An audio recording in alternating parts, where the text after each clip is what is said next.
What up, though? Welcome to another episode of Peep Game. Yo, in this episode, I'm about to tell y'all about my third high-speed chase. Now, this third high-speed chase happened in the state of Missouri, the Show Me State. And I had to show them motherfuckers what type of nigga I was. No, matter of fact, I'm in Missouri. Let me set up the whole scenario, what led up to this. All right, I remember I told you about when I first started selling drugs. I got with a guy who kind of had the plug on all the deals, all the, everybody who had the shit. I was basically, didn't have any plug. Was just a street grinding ass nigga. He came in and we kind of elevated and we became partners. Okay, me and this guy became partners. Now this is after. At this point, I went from being the man, buying 2 bricks of cocaine and getting front 2 bricks of cocaine and basically dealing with 4 bricks of cocaine at one point. And then this is after my studio got raided, after my business partner, best friend, went to prison, federal prison, for selling a kilo of cocaine to an informant who we had been knowing for years, and this nigga just set him up and bought a kilo and had the police money and had arrested. So at this point, I'm not doing as good as I normally was doing, so I'm just trying to get back on track, trying to find a different way, trying to do things a little different. Back at the crib is hot, so I'm moving around, trying to do my thing. So now I'm in Missouri. I'm in Charleston, Missouri. Matter of fact, it's like in Charleston, Missouri has a population of about 5,000 people, right? But when I tell you this motherfucker little ass town make more money than any place I've ever been in my motherfucking life. Maybe because all the surrounding cities, so you had Sikeston, you had Cape Girardeau, and Charleston. These 3 cities that I just kind of circled around and was in. So okay, now let's get up to the chase, all right? Me and the guy who brought me down here, this is where he's from, who my partner was. He brought me down. I'm not gonna say his name, which I should say his name, but I'm not because I'm still friends with his family, and so just to keep it, he brought me down here, and we got into it over money. This nigga was married, had a baby had a chick pregnant, fucking around with all these different hoes, spending money on all these bitches, and he was just distracted from making the money. He was spending more money and more money was coming out than we was bringing in. He was constantly just spending money, and then he wasn't hustling right. When somebody needed something, they call him. Then he's sending to me. I don't know where you at. He at the hotel fucking a bitch, you know what I'm saying? Just this nigga just start with his dick all the time. So anyway, me and the nigga got it. So when we coming back to the crib, when we got into it, we arguing back and forth, going back to the crib. I found out, I decided, I ain't want to fuck with him no more. It was just, it was just hate. I remember one time I had a 72 Chevelle Malibu, right? And it had got stolen, right?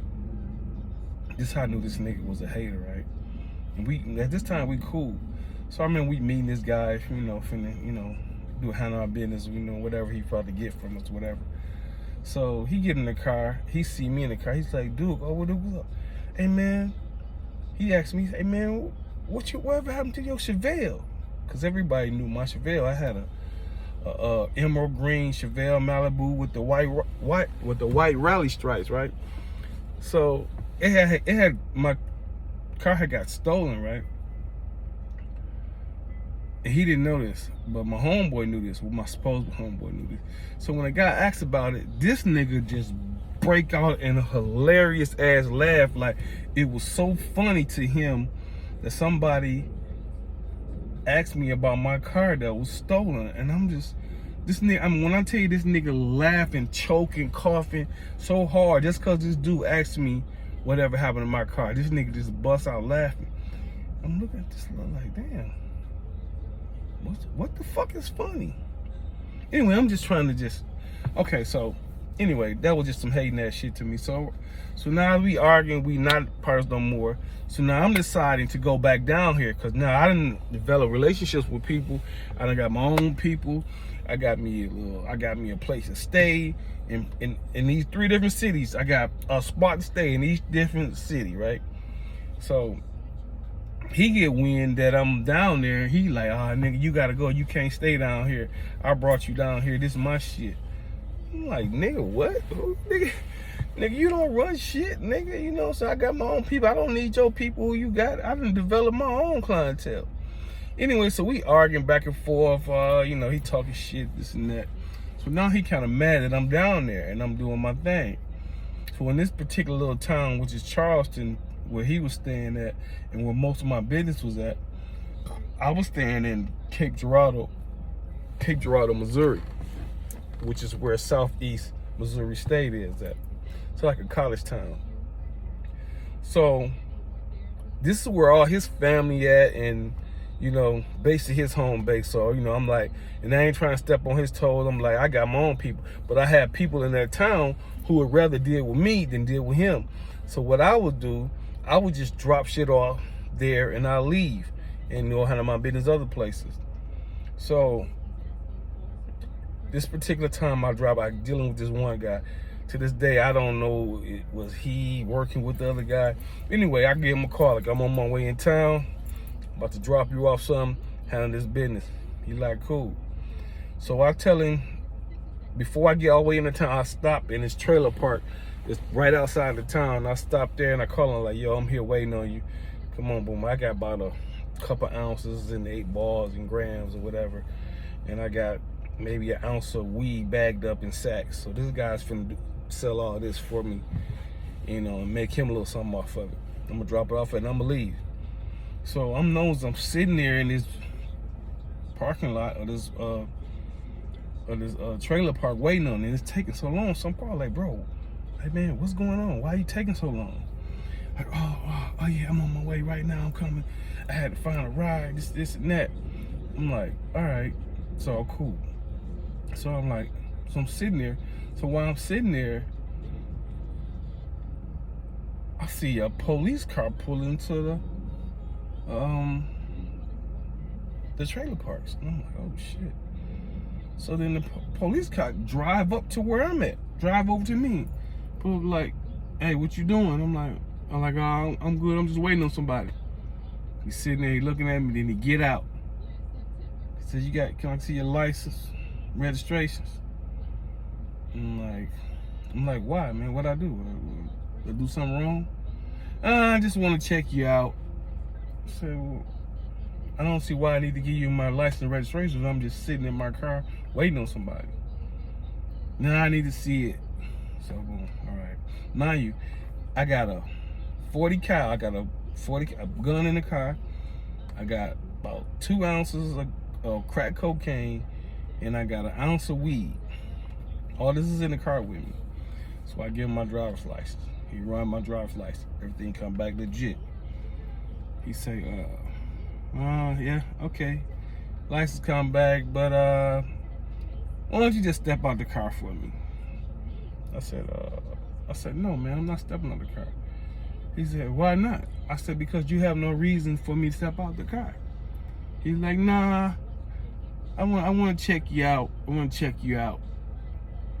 So I'm like, man, boom, put that bitch in drive, and it hit this bump. I have my window down, so I'm pulling out. It's like a dirt parking lot. I'm pulling out the parking lot, dirt, rocks, gravel flying everywhere.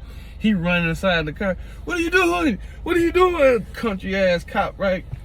Man, I pull off. So I'm pulling off now. I had the shits. When I seen him, I had stashed the gun like so far under the seat. And then I took out the ashtray and I and it had a little compartment under the ashtray. So I stuffed the drugs and the weed inside and put the ashtray back in. So when I pull off, I pull it out and I grab the dope. The window's already down, so I threw that out the window. Drive a little farther, threw the weed out the window. So now I'm driving. Now he chasing me. Behind me, chasing me, flying lights. And this town, it only has 2 stoplights, so it's a very small town, right? So I'm driving, so now I'm trying to find the gun. I'm trying to throw the gun out before, because I'm just gonna stop once I get rid of everything. But the gun's so far in the seat, I can't even grab the motherfucker, right? So I'm driving, so I'm going so fast that I didn't want to come off a paved road to a dirt road. And it's a quick turn, so I try to turn it, and I had a, what year was that Caprice? I can't remember the year of that Caprice, but I had a Caprice.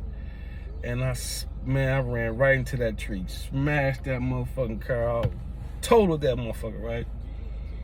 I'm dizzy in the motherfucker, right? He come up to the car, they got the guns on. Freeze, motherfucker, get your black ass out the car. You motherfucker, they cussing me the fuck out, right? They like, why you run, man? Why you run? So now I'm trying to distract them from the drugs that I threw out the window. I'm like, fuck it, I'll just take the gun charge. I said, man, I got a gun in the car, man. I ran because I got a gun in the car. That's what I tell them, right? So they go back. He go back to the car. He searched the car. While he's searching the car, the motherfucker don't find a gun. He come back to the police car where I'm cuffed up and say, hey man, what's going on with you? I just searched the car. There's no gun in that car. And I'm like, what? You're like, there's no gun in that car. I'm like, it ain't. So now I still want to keep them focused on this gun, because I know this gun is way less of a charge than those drugs I got, right? Especially in the state of Missouri. Getting caught with a gun in the state of Missouri is different. They have different type of gun laws. It's not a felony. So I'm like, man, I don't know what you talking about. I said, man, it's a gun in that motherfucking car. So I tell him, nigga, it's a gun in the car, man. You just ain't looking good enough. You better go look harder, right? So, like I said, I'm keeping them focused on this motherfucking gun. I don't want them to go back and start looking for this shit I threw out the window. So, boom, he go back to the car. Boom, he finally find the gun. But who knows, man? I probably could have said, fuck it. I don't know, man. I think they would have focused on other things, but they found the gun, took my ass to jail, and I never forget it. I'm Muslim. I've been Muslim. I took my Shahada in 1995, and this was like 2005, 2006, maybe, somewhere in there, and I felt like they was gonna find that shit I threw out the window, right? So I go in my cell and I just instantly start making salat. I started praying. I made the call to Adan, the call to prayer. And I remember while I was making salat, they came to my cell and they were just staring at me. They didn't know. I guess in this little country town, they didn't know what I was doing. I was praying and how Muslims pray.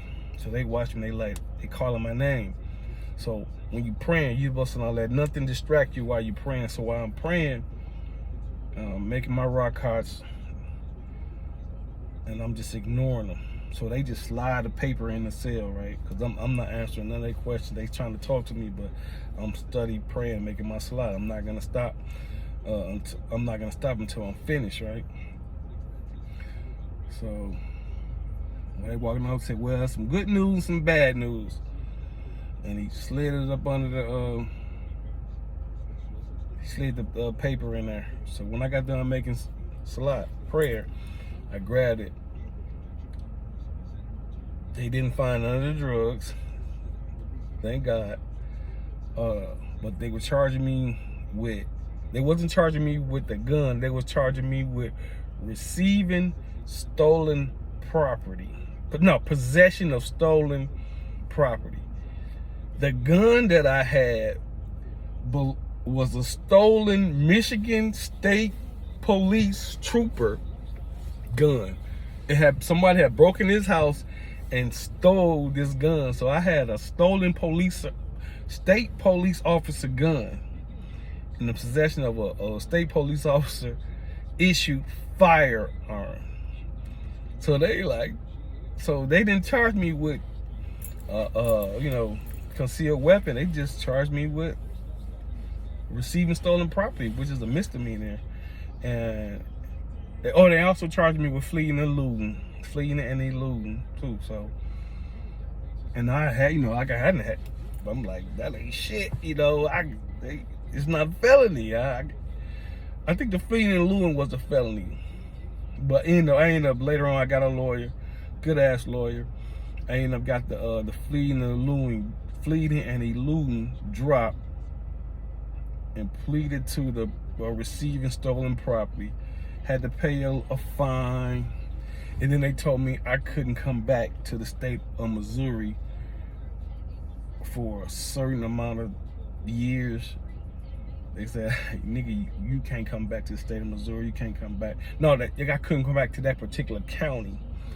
I couldn't come back to Mississippi County was the county. Wasn't able to come back, which is in Charleston, Missouri.